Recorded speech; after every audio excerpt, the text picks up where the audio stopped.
শুভ সকাল বন্ধুরা, সকলে কেমন আছো? আশা করি সকলে খুব ভালো আছো। আমরাও সকলে খুব ভালো আছি। আমি মছলন্দপুরের ছোট্ট একটি গ্রাম থেকে তোমাদের সাথে আজকে আমার ব্লগটি শেয়ার করছি। দেখতেই পাচ্ছ তোমাদের, আমি এটা বাইরে ক্যামেরাটা সেট করেছি, যেহেতু এখন আমি উঠোন ঝাড়ু দেবো। আজকে আমাদের বাড়িতে যে হেল্প করতো সে আসেনি, সে কালকে একটু পড়ে গিয়ে অসুস্থ বোধ করছে, ওই কারণে।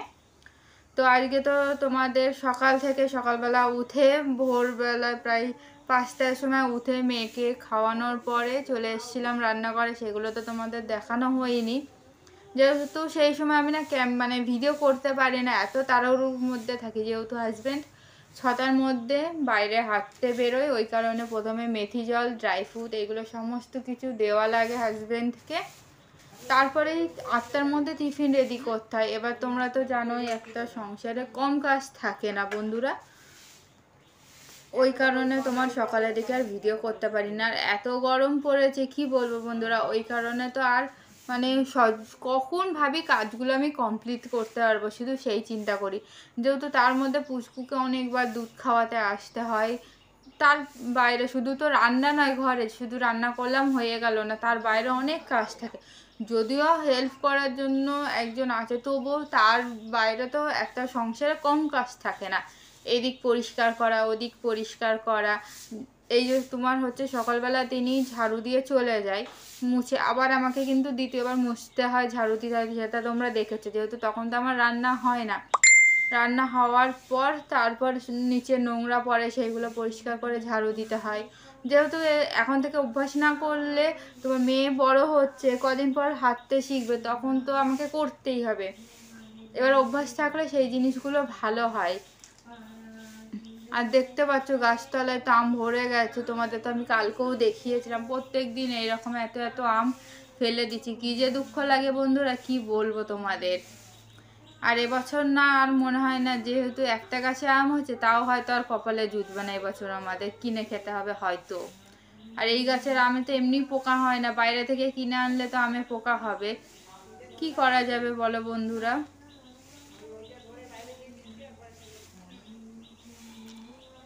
আর আমি না হাজব্যান্ডের চটি পরে খুব চলে এসে, আর হাজব্যান্ড ওইদিকে চটি খুঁজছিল, কি করব, যা প্রায় মানে সামনে পেয়েছি সেটা পরেই আমি চলে এসেছি।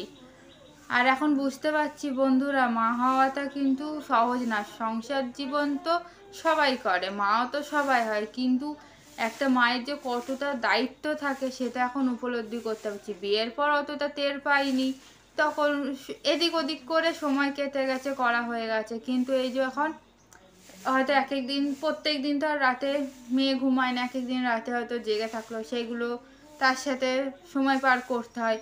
ভোরবেলার দিকে পুরো কন্টিনিউ ভোরবেলা যদি আমি না উঠতে পারি না বন্ধুরা, সারাদিনের কাজে খুব দেরি হয়ে যায়।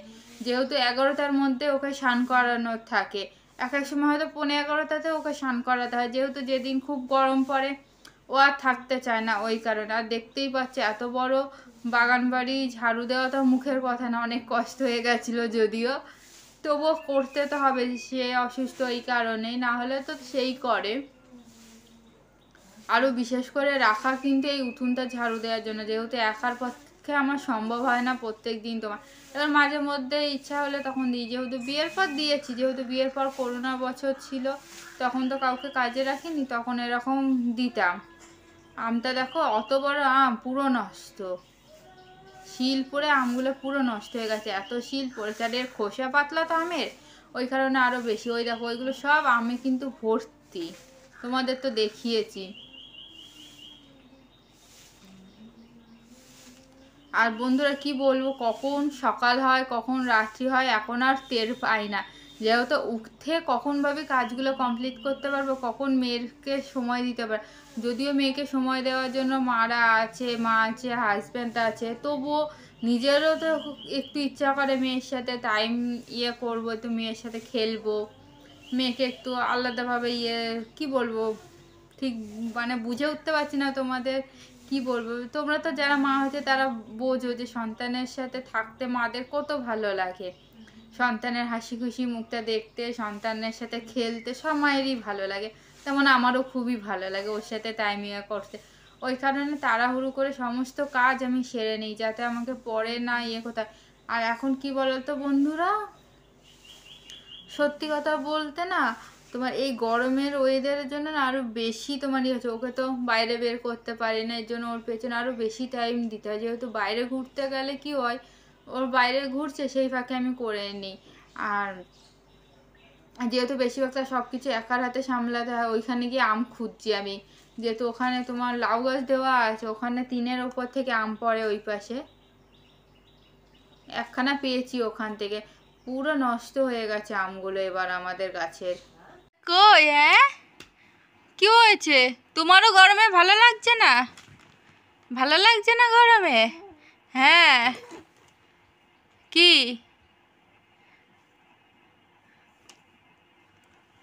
কি হচ্ছে বুঝতে পারছে? দেখো বন্ধুরা চিকটা কেমন করে ধরেছে।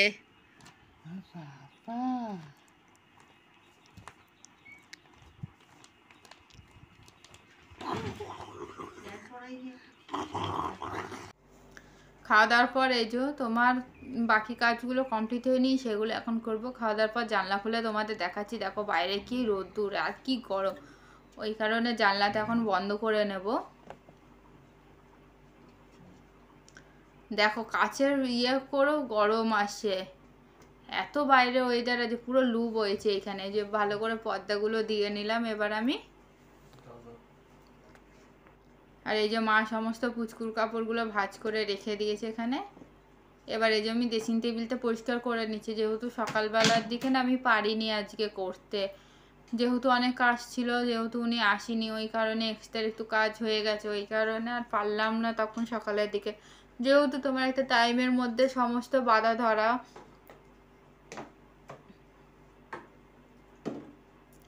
আর জিনিস কিন্তু ঘরের একদম মানে প্রত্যেক দিন পরিষ্কার না করলে না, এবার হাজব্যান্ডের যেহেতু ডাস্ট অ্যালার্জি আছে, এবার সন্তানেরও হতে পারে, ওই কারণে সবসময় চিন্তা করি আগে ঘরদোর কীভাবে পরিষ্কার রাখবো। ওইখানে খাওয়ার পরে ঘুম বাদ দিয়ে চলে এসছি আমি, তোমার আগে পরিষ্কার করে নিই, তারপরে টাইম থাকলে বিশ্রাম করব। না তো না, কেন পুচকুরকে খাওয়াতে খাওয়াতে তাও 10 মিনিট বিশ্রাম হয়ে যায়, বসে বসেই আর বিশ্রাম করি। আর কি করব বলো বন্ধুরা, প্রত্যেক দিন আর সময় হয় না। এক এক দিন হয়ে যায় টাইমের মধ্যে সব কমপ্লিট, এক এক দিন আর হয় না টাইমের মধ্যে কমপ্লিট। আর আমার হাতের এই ঘরটা দেখছো, ওটা আমাকে আমার একটা দিদি গিফট করেছিল। আর এইটা আমার হাজব্যান্ড আমাকে যখন প্রথম দেখতে যায়, তারপরে বিয়ে ফাইনাল হয়ে যাওয়ার পর ওইটা গিফট করে। 12-এর রেজাল্ট যখন বেরোয় তখন ফার্স্ট করি সেই কারণে। আর প্রত্যেক দিন না ড্রেসিং টেবিল না মুছলে হয় না, প্রত্যেক দিন ধুলো জমে। কেন বিছনা ঝাড়া হয়, তোমার এদিক ওদিক জানলাগুলো খোলা থাকে, ওখান থেকে প্রচুর ধুলোবালি আসে। যেহেতু আমাদের পেছনের রাস্তা দিয়ে ভীষণ গাড়ি ঘোড়া যায়, তো ওই কারণে আরও ভীষণ। আর বাইরে তো তোমরা উঠোনের ধুলো তো দেখেছোই, এত বেশি না, ঘরে তোমার হাওয়া দিলেই ঘরে আসে।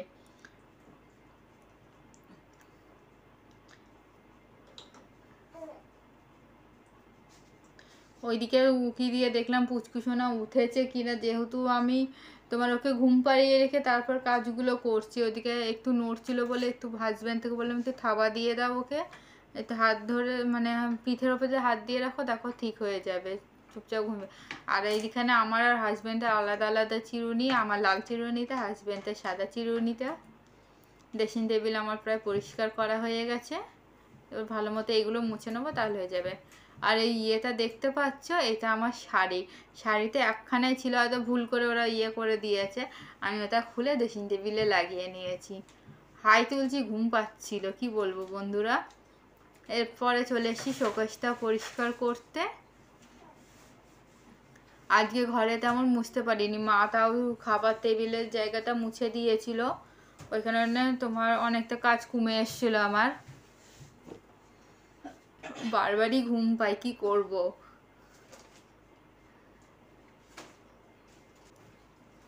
সমস্ত কিছু পরিষ্কার করে মুছে নিচ্ছি, যেহেতু এত ধুলো পড়ে তোমরা তো জানোই। আর এই যে জামা কাপড়ে রাখার এই জায়গাগুলো না মুছলে না, সমস্ত পরিষ্কার জামা কাপড়ে সেই নোংরাগুলো যাবে, ওই কারণে আরও তাড়াতাড়ি, বিশেষ করে আমাকে এই জায়গাগুলো প্রত্যেক দিনই পরিষ্কার করতে হয়।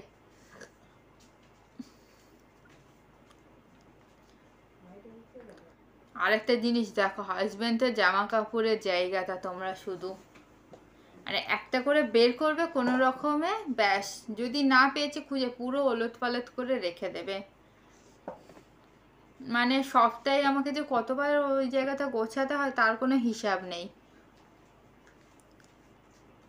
এখন সব আবার বের করব, আবার নতুন করে রাখবো, আবার যা তাই হয়ে যাবে। আর আমার কি বলতো বন্ধুরা, আগে বিয়ের পর পর বের করে দিতে পারতাম, বের করে দিতাম যে কোনটা পড়বে না পড়বে।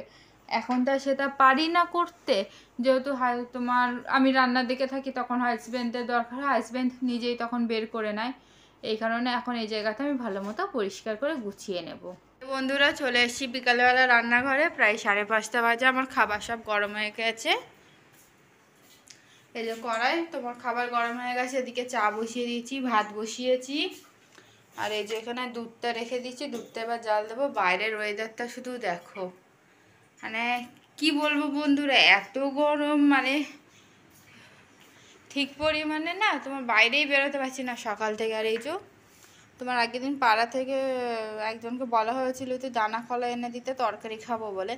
দানা কলা তো এনে দিয়েছে, একদিনও তরকারি খেতে পারিনি, দেখছি রাতের মধ্যে পেকে গেছে। এই যে তোমার এগুলো পরে খাবো, আর একটু পাকুক। আর একটা জিনিস তোমাদের বাইরে দেখাই আমি, ওই যে আমাদের গোলাপ ফুলগুলো ফুটেছে না একসাথে 3খানা,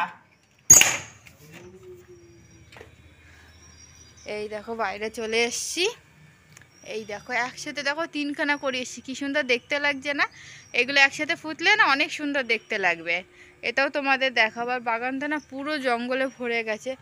আবার তোমার সে হাজারি গোলাপ গাছও কুড়ি এসে, সেইগুলো দেখাবো তোমাদের। বাগানটার কি অবস্থা হয়েছে।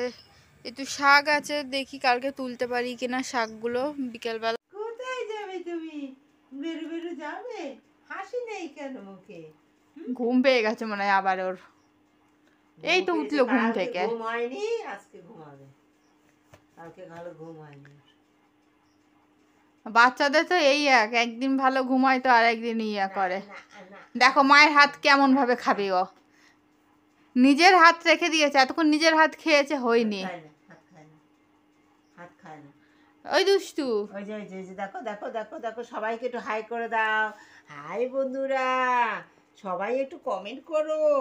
হ্যাঁ, কেমন হচ্ছে, কেমন হচ্ছে, দেখো দেখো, দুষ্টুটা দুষ্টুটা দুষ্টুটা শুধু হাত খাবে। দুষ্টুটা হাতে কি মধু লাগিয়েছে? দুষ্টুটা। হ্যাঁ, এটা উপর করে দি, এত উপর হতো। উপর করে দি। হয়ে গেছে উপর। হাও হাও, ও উপরে থাকতে ভীষণ ভালোবাসে দেখো।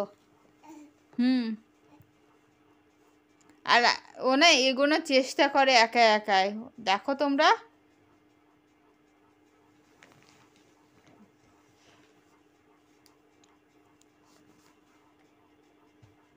আসো সামনের দিকে আসো, ওই যা ধপাস, যা আসো, ওঠো ওঠো আবার তুমি। ওতো ওতো ওতো, আবার উঠে পড়ো। হাই বলে দাও তো, বলে হাই বন্ধুরা, তোমরা কেমন আছো? ও ঠাম্মি জল খাই আর ও ঠাম্মির দিকে দেখাই, তাই না পুচকু? ও পুচকু, কি হয়েছে? ঘুম থেকে উঠেছে তো এখনো ঘুম ঘুম ভাব আছে চোখে ওর। কি কি হয়েছে? তুই খেলা দেখিয়ে দাও, ভিডিওর মধ্যে দেখে। হ্যাঁ ওখানে দেখে কে আছে। একটু খেলা করবা না তুমি? একটু খেলা করতে হবে না? করবো না? হ্যাঁ ডেকে উঠেছে।